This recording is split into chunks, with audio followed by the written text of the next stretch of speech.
做不完。約翰福音17章4節，我在地上已經榮耀了你，你交給我要作的工，我已經完成了。我好少喺一日結束嘅時候可以對自己話，我已經完成咗我當日打算要做嘅事。相反地，我經常喺晚上瞓咗上床嘅時候，腦袋之中仍然係有一串串我希望喺當日能夠完成，但係就冇完成到嘅工作。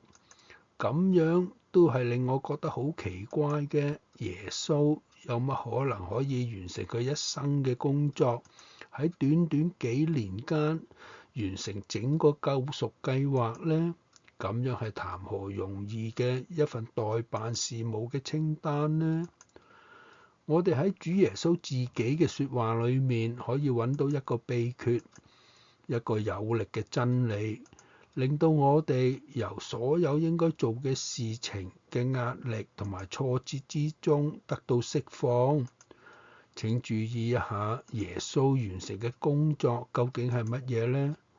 你，即係佢嘅父神交給我要作的工，咁樣正正就係秘訣所在啦。耶穌係冇完成晒佢嘅門徒希望佢做嘅每一件事，或者係群眾要佢做嘅每一件事，但係佢卻完成咗神要佢去做嘅事。一日有24個小時，但係好少足夠俾你可以去處理所有需要待辦事務清單上嘅工作。毫無疑問，你永遠亦都唔會有足夠嘅時間去做其他人要你做嘅所有事情。你冇可能去花時間同每一個想同你談話嘅人去談話啦，或者去讀所有你想讀嘅書，或者係處理每一件你感到興趣嘅項目，同時仲將自己工作過嘅地方收拾得整齊清潔，甚至係家裏嘅每一個房間都打點得一塵不染，準備客人可以突然到訪。如果你知道你係唔需要完成所有事情，係一個幾咁大嘅釋放呢？